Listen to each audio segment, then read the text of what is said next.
do... Boa tarde, pessoal. Boa tarde, você que segue o canal Luiz Guilherme Marciano, falando de lutas. Hoje trazemos mais uma fera das artes marciais, o Cru Basílio, professor de jiu-jitsu, professor e mestre de Muay Thai,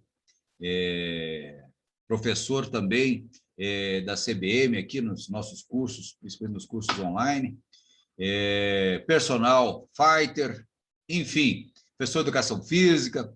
Eu vou passar aqui a bola para o Cru Basílio para que ele possa estar falando né, um pouquinho da sua trajetória, um pouquinho da sua história nas artes marciais.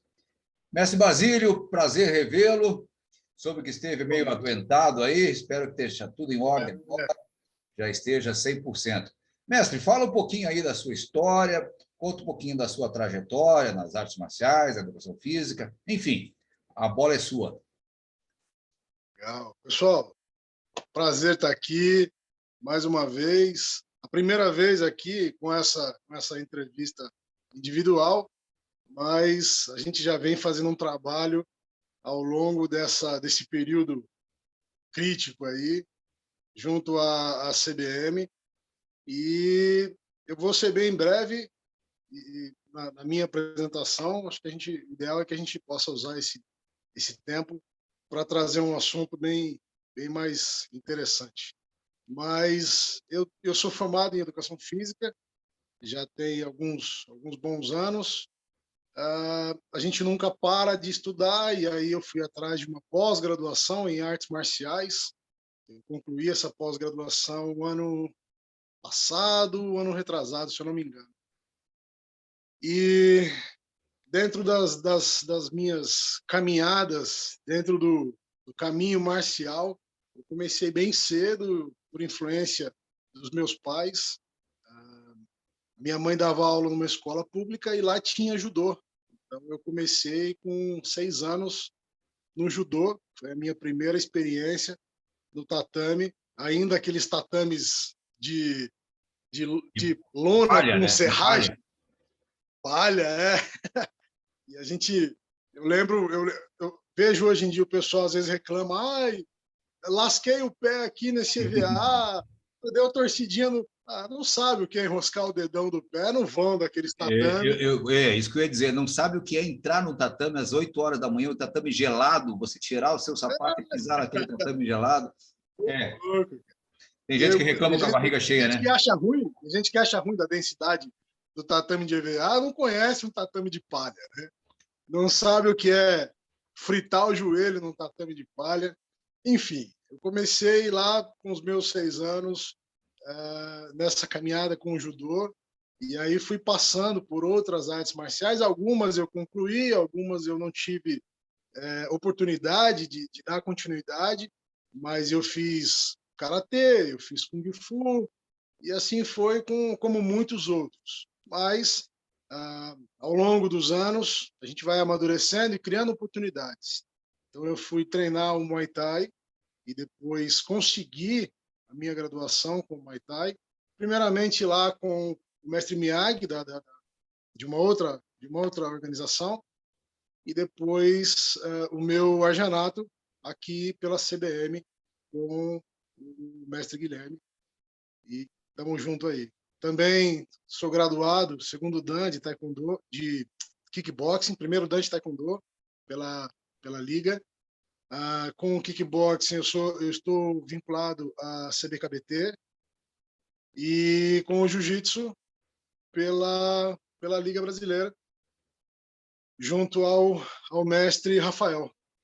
O Rafael Souza é o meu guia aí no momento com o jiu-jitsu brasileiro. Porém, eu tenho graduação, eu sou terceiro grau, faixa preta terceiro grau de jiu-jitsu brasileiro, mas sou quarto dan, faixa preta quarto dan de jiu-jitsu tradicional. Então, tem algumas pessoas ainda, infelizmente, não conhecem essa linhagem mais arcaica do jiu-jitsu, né? Que seria os primórdios, né, do que se conhece hoje como jiu-jitsu.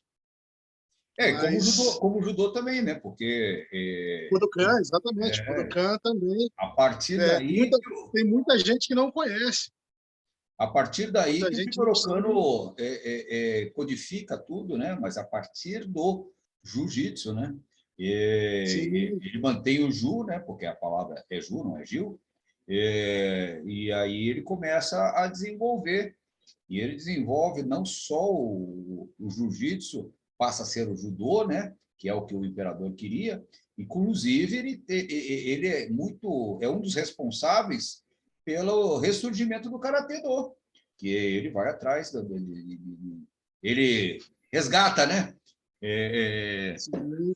o sensei. Então, mas isso é uma história para uma outra oportunidade. Temos muita história para contar. Mestre, isso não estava no nosso currículo na nossa pauta para hoje, mas eu achei interessante porque você abordou um assunto que foi discussão aqui na nossa última live, exatamente isso. Você falou que se graduou em Educação Física e fez pós-graduação em Artes Marciais. E essa foi uma discussão que nós tivemos aqui, quando da última live, sobre qual é a validade, né, dessas graduações.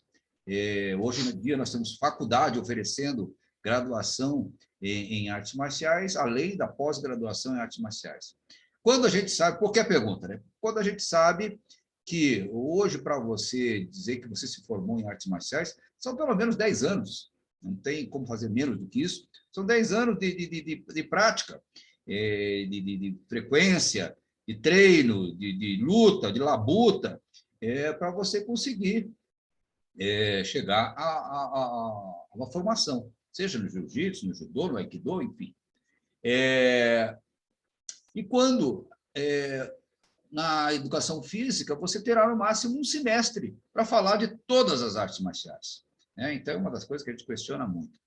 E, inclusive, a gente está com uma reunião agendada aqui com o CREF para justamente discutir isso. Né?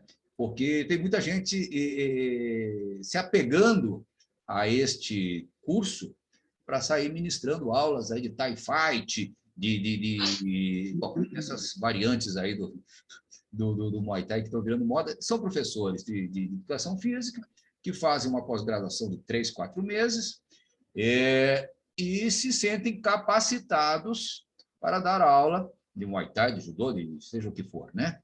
Então, eu queria que você abordasse um Vamos lá. pouquinho, já que você participou disso, que você fez curso disso. Claro. Então, eu queria ver a tua opinião Vamos a lá. respeito disso.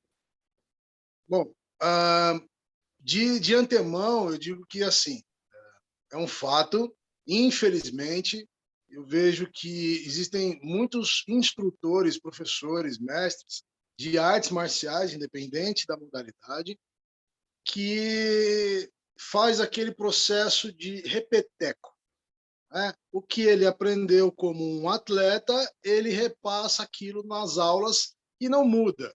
Então, fica uma coisa precária e muito limitado. A faculdade de educação física, ela não vai te capacitar para ser um professor de lutas. Na verdade, ela não vai te capacitar para ser professor de nada. Tá? O que a gente aprende na faculdade de educação física é digamos que seria assim, ó, 30% do que você pode evoluir em qualquer disciplina ou modalidade esportiva. Tá? Seja, enfim, os esportes coletivos, os individuais, tanto faz. É uma pincelada, porque assim, a graduação que eu fiz, a gente não tinha um semestre só, nós tínhamos realmente um ano inteiro de cada modalidade, e eu dei muita sorte de pegar um grupo de professores, um grupo docente muito bom em suas respectivas áreas. Então, a faculdade vai te dar o quê? Vai te dar noção para que você possa elaborar o seu treinamento, elaborar as suas aulas, elaborar a sua prática, saber lidar com as adversidades que são realidade em qualquer modalidade. Tá? Em qualquer modalidade. A faculdade de educação física não te faz um faixa preta, não te gradua para que você saia da faculdade faculdade dando aula de arte marcial, por exemplo, numa academia. Mas, sim, por conta da carga pedagógica que a gente recebe de orientação, de instrução, por conta da ementa das disciplinas, você pode, sim, introduzir algumas coisas em aulas de educação física. Por exemplo, eu trabalho com educação física na escola e posso, mesmo que eu não fosse graduado em arte marcial, eu posso introduzir a prática do judô, introduzir a prática do taekwondo. Normalmente, eu já trabalhei em escola e, assim, a gente trabalha com os esportes que são mais voltados com conotação mais olímpica. Então, assim, porque é mais visível, tem mais visibilidade. Então, assim, dentro das áreas de artes marciais, dentro da educação física, o professor vai trabalhar com introdução ao judô, introdução à esgrima, introdução ao boxe, introdução ao taekwondo, introdução à luta olímpica. Então é isso que ele vai fazer. Ele tem uma base, que é a base que ele aprendeu na faculdade. Se ele for um bom professor, ele vai pesquisar mais para que ele possa trazer uma informação um pouco mais concreta para os alunos. Mas, de forma alguma, ele pode sair dali e pegar uma turma numa academia, por exemplo. Não tem como, ele não tem base, não tem estrutura para isso. A pós-graduação faz uma complementação disso, a pós-graduação em artes marciais, que foi o que eu fiz. Estrito sensu, né? Estricto sensu. E aí, assim, tanto que o subtítulo do curso que eu fiz é da pedagogia ao treinamento. Então, o que eu aprendi na pós-graduação? Parte pedagógica, de como se trabalhar, de como se orientar, dentro das aulas de educação física também, e também dentro da academia. Mas não quer dizer que eu possa dar aula de alguma arte marcial se eu não tiver a graduação marcial. Perfeito. E a parte de... Desculpa, só te E a interromper, parte porque de... está aqui. Você acabou de falar exatamente o que foi o cerne da nossa discussão. Porque as pessoas sérias, né, e eu entendo assim, sabem que a pós-graduação, então você fez a sua graduação, agora você vai fazer a pós-graduação escolhendo um tema estrito sensu, ou seja, você vai filtrar aquilo que você quer utilizar enquanto profissional. E isto não te capacitou de forma alguma, por estar estrito sensu em artes marciais. Isto não te capacitou a ser um professor de taekwondo, de kung fu, de krav maga, seja lá o que for, né? Inclusive, mestre Guilherme, na minha turma tinha alguns alunos lá que são formados em fisioterapia e em enfermagem, não são da área da educação física, mas são graduados em artes marciais. Então, a gente tinha lá um fisioterapeuta que é faixa preta de judô, a enfermeira que também fazia parte da turma que é faixa preta de kung fu.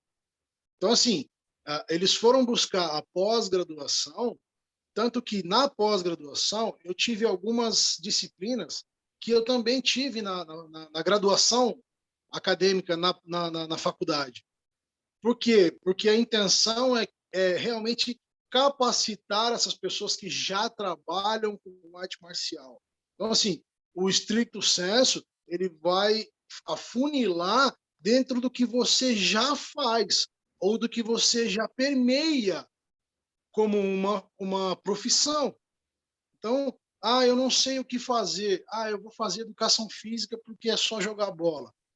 Se lascou, vai rodar. Terceiro ano a gente chama de peneirão, porque é onde corta a galera que não está nem aí para nada. Na pós-graduação, Normalmente, quem vai atrás de uma pós-graduação já vai na área que já trabalha. Exatamente.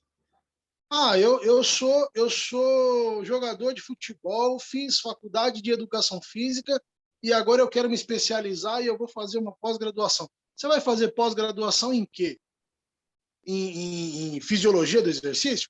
Você pode fazer se você pretende trabalhar por trás das câmeras, né? Não jogando, não dando aula de futebol. Mas se você está ali, se o teu foco é dar aula de futebol, você vai fazer uma pós-graduação em treinamento desportivo de futebol, Claro. treinamento específico, não sei o que, do futebol. Então é isso, sabe? Mas não me torna, eu não sei jogar futebol, e se eu faço uma coisa dessa, eu vou ser o cara que vai sempre ficar atrás das câmeras, porque eu não sei jogar bola.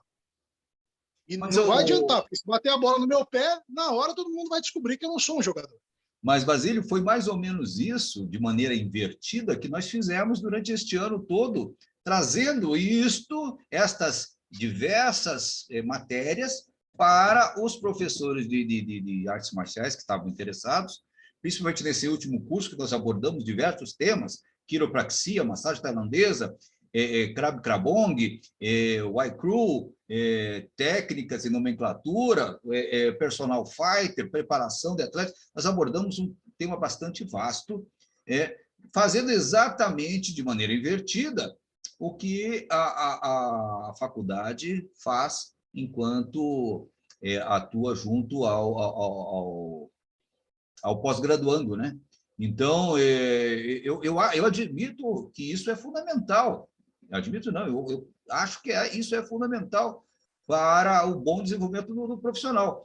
O que nos causa espécie, e talvez seja esse o tema da nossa reunião, talvez não será esse o tema da nossa reunião no CREF, é justamente a utilização, já desde a divulgação, por meio de interessados nesta pós-graduação, né? Então, pós-graduação em Muay Thai. Quem vai ministrar isso?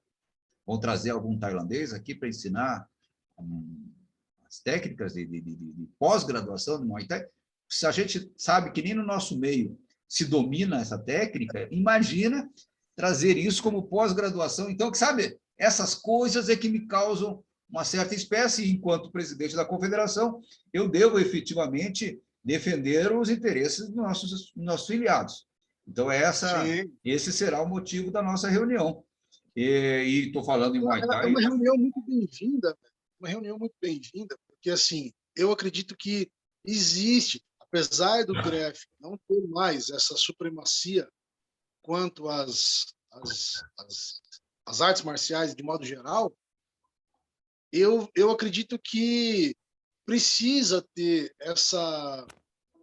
esse trabalho em conjunto entre os profissionais de luta e o CREF, sabe? Antigamente tinha o provisionado, né, que fazia acho que eram 6 meses de curso e você saía de lá com uma graduação provisionada. Você era vinculado ao CREF especificamente naquela modalidade que você ia trabalhar. Você não poderia fazer uma coisa diferente.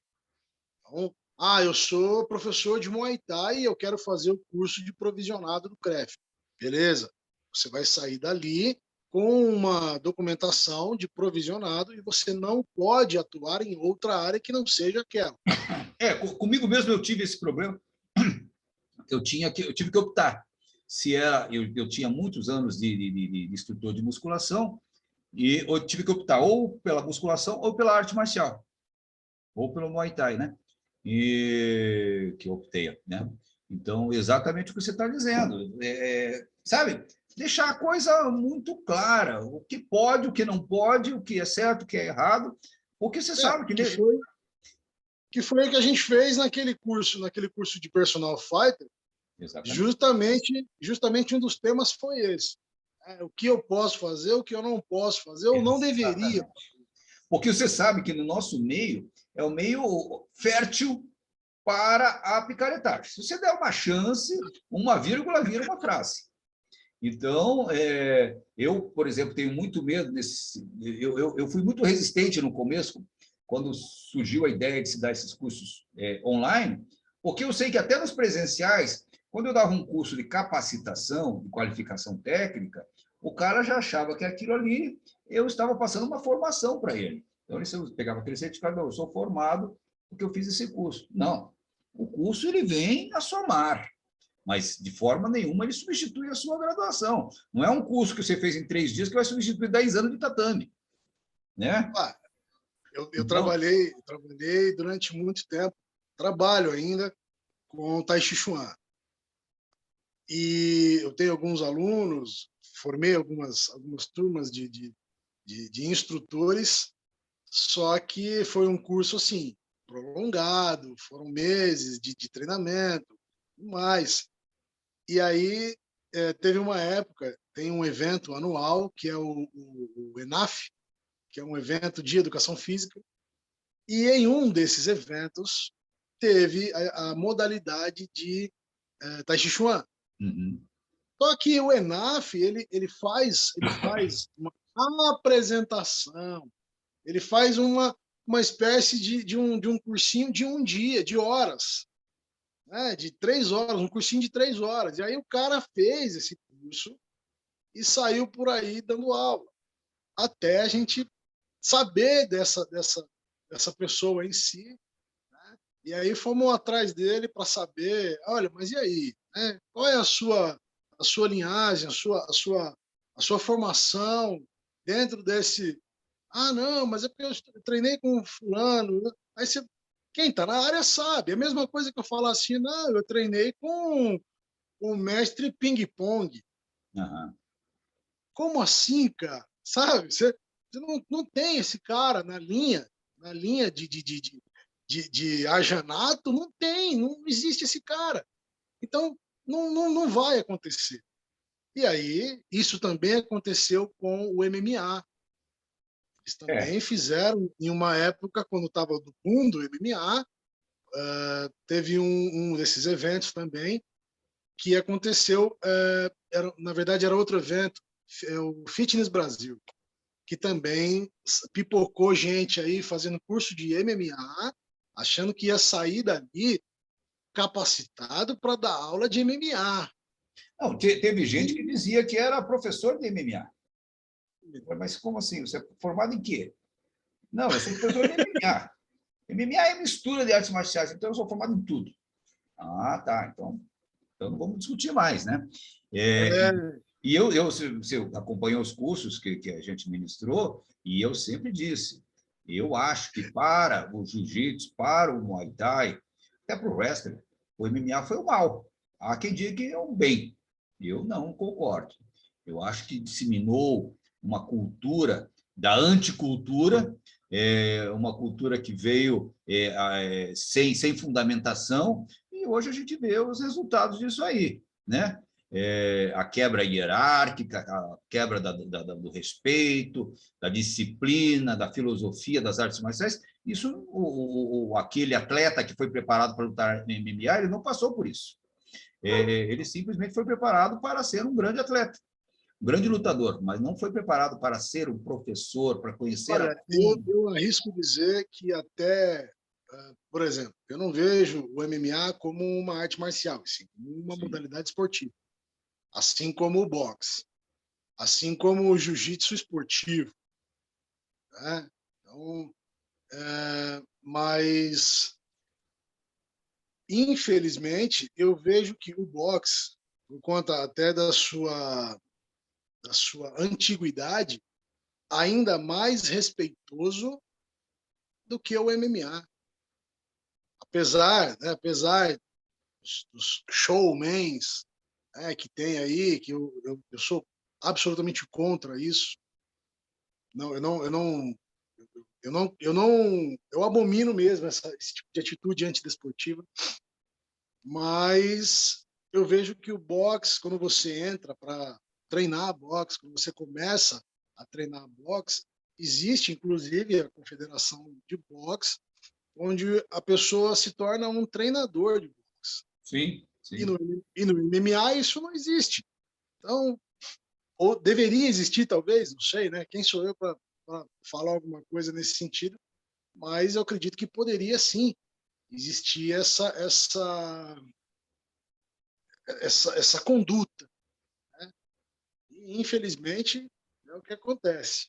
Você tem alguns atletas que são graduados em suas respectivas artes Sim. marciais, né? E conhece as Ok, outras.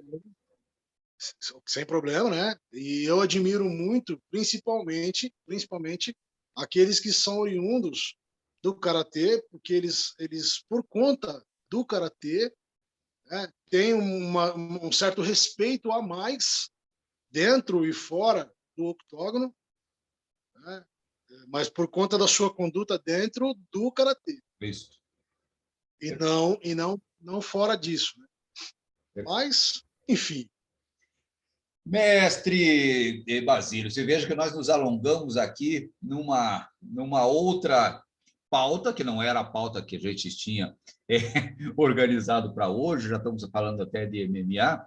Vamos, então, assim, de forma mais sucinta, de forma mais reduzida, falar sobre o tema que a gente tinha escolhido como tema principal desse evento. E eu convido os senhores que seguem o canal que fiquem até o final, que para vocês entenderem do que nós estamos falando aqui, porque nós temos agora um tema bastante polêmico e que tem permeado as academias de artes marciais no Brasil, e como o nosso canal é o canal falando de lutas, a gente não podia se abster e deixar de falar sobre esse assunto.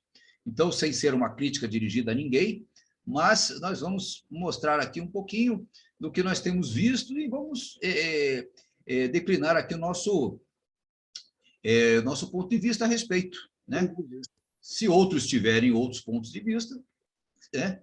E se quiserem amanhã vir a falar no canal, o canal está aberto a todos, tá bom? Então, Cru Basílio, o nosso tema de hoje era o exame de faixa. Nós estamos agora no final de ano, e final de ano as academias usam como referência para o exame anual ou bianual de faixas, né, de graduação. E nós, numa conversa informal aqui, chegamos à conclusão que está tendo aí algo esquisito no meio, né? Eu acho que eu não diria que são todas, mas a gente tem visto algumas coisas assim meio esquisitas. Para o Basílio, por favor, me fale aí o que você tem visto, o que você tem, você que trouxe o assunto à baila, né?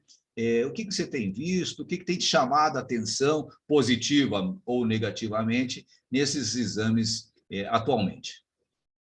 Bom, para a gente começar, eu vou dizer que essa intenção partiu de um questionamento através de uma discussão que eu tive com um ex-aluno meu, e que é um cara que é muito crítico, e ele questiona muito, e ele chegou nesse ponto e começou a me perguntar uma porção de coisas, porque ele estava insatisfeito com a forma como ele vê.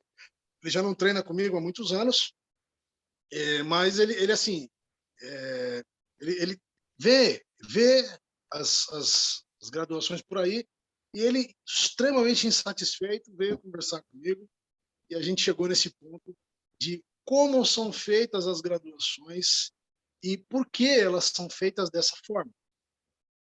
E a gente é de uma geração mais antiga, sabe que o lance de fazer a parte física dentro da graduação é uma coisa meio que tradicional, e se você não fizer, você já está meio por fora do processo de evolução, né?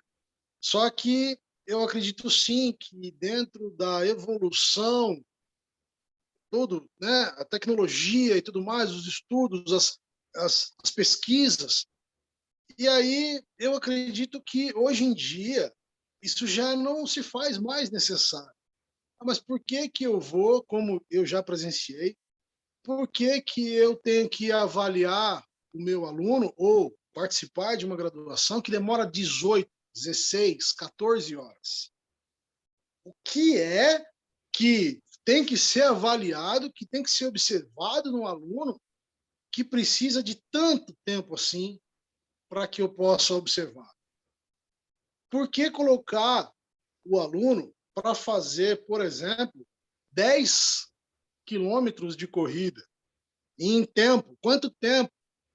Faz parte da avaliação do quê? Do Muay Thai? Do Jiu-Jitsu? Ou o cara vai ser maratonista? É. Essa intenção, eu concordo.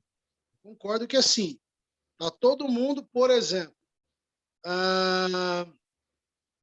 faz a graduação no meio do ano, um período frio.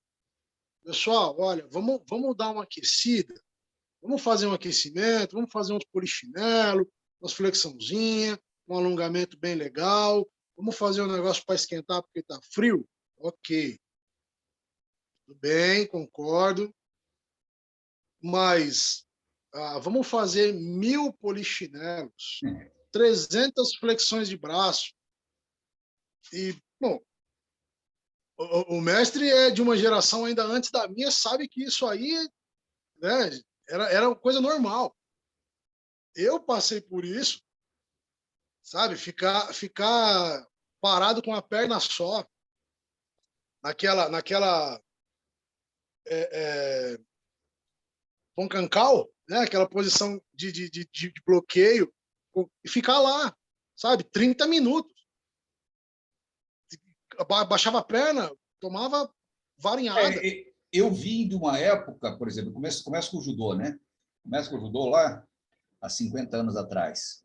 O exame de judô, desde a faixa branca, não tem nada de extraordinário. Se você está preparado, você vai lá, faz o que o professor, o sensei, estiver pedindo, e fim de papo. E vai embora. Então, mas qual é a função do exame de graduação? Que é Não é exatamente avaliar a examinar. técnica? Exatamente. Porque Avaliar a técnica. o que eu digo Então, sempre assim, para os meus alunos, eu já previamente, quando eu indico um aluno para determinado grau, eu previamente já o examinei.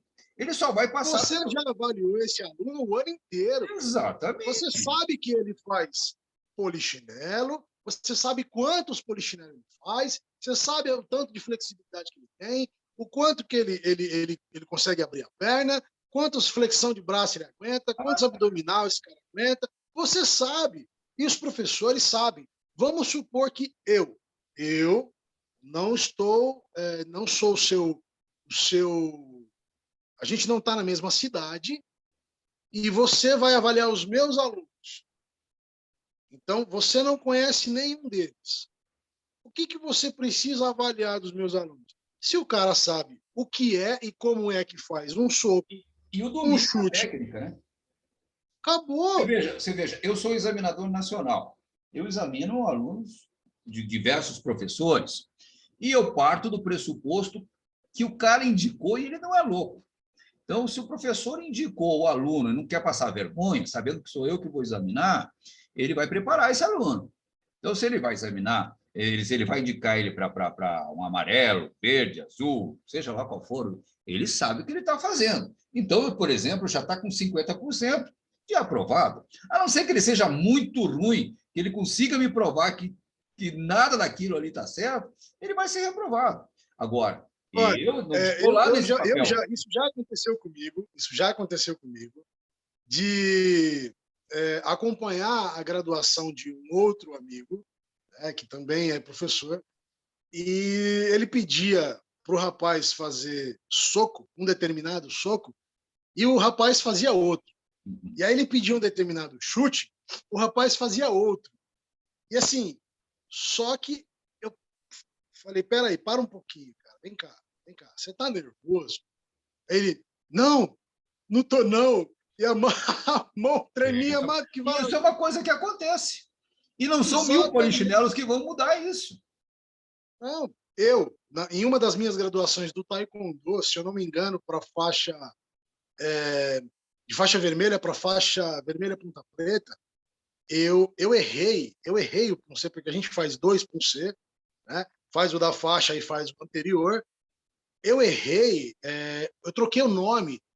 Então, assim, no ginásio, 300 pessoas olhando, a gente lá parado, e o Poncê que eu tinha que terminar, ele acaba aqui, uma defesa aqui, e parou.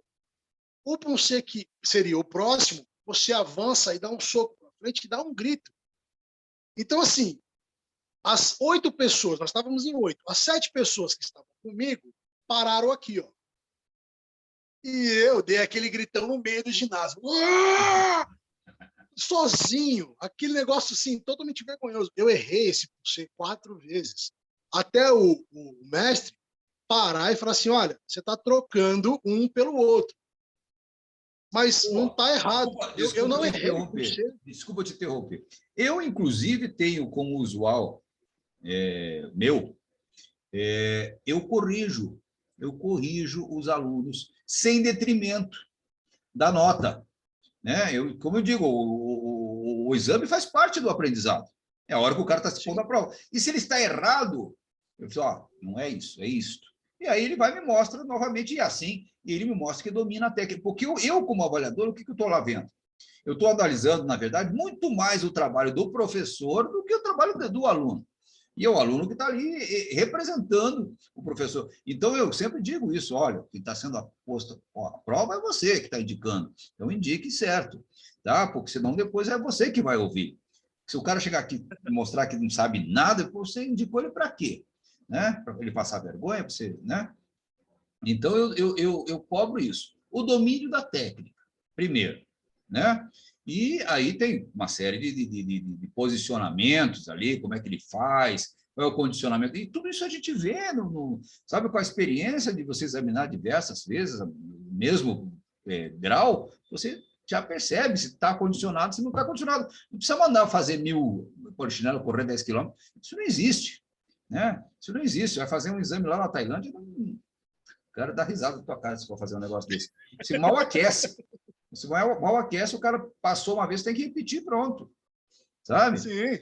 Então são diversas formas, diversos formatos da mesma coisa. Mas o que eu entendi bem o que você falou, Basílio, é o seguinte, eu fui a alguns exames aí que era exatamente isso, eram provas de maratona, de resistência física, só faltava o cara ser alpinista para poder, sabe? Isso não tem nada a ver, isso não diz respeito à arte marcial, isso não prova nada. O que o cara tem que mostrar é que ele conhece a prova. Por exemplo, nós agora abortamos a parte. Antigamente, nós tínhamos todas as provas, nós tínhamos a prova escrita e a prova demonstrativa. Só que a escrita ela demanda muito tempo, e muito tempo para se corrigir as provas. E tem que ser presencial, vai corrigir na hora. Então, por exemplo, você imagina você com 50, 100 alunos, como é que você vai corrigir prova? Não dava. Então, a gente foi obrigado a abortar isso. Nós estamos deixando isso só para exames de grau superior, né? Que aí a gente passa as provas, eles têm que responder. Você fez o curso, você viu como é que é. Se vira. Está aí a prova em tailandês e se vira. Né? É a mesma coisa nas outras artes marciais. Então, aí o cara me mostra que ele sabe. Quem sou eu para dizer que não pode? Se o professor indicou, ele me mostrou que sabe. Pronto, está aprovado. Eu tenho que mandar o cara virar um maratonista, um alpinista, um voador de asa delta para me provar? Não, né? Mestre, desculpe, eu sei que esse nosso assunto aqui, a gente ia longe, mas nós estamos já com o andar da carruagem bem adiantado, nós estamos com 40 minutos de vídeo, aí esse vídeo fica muito longo.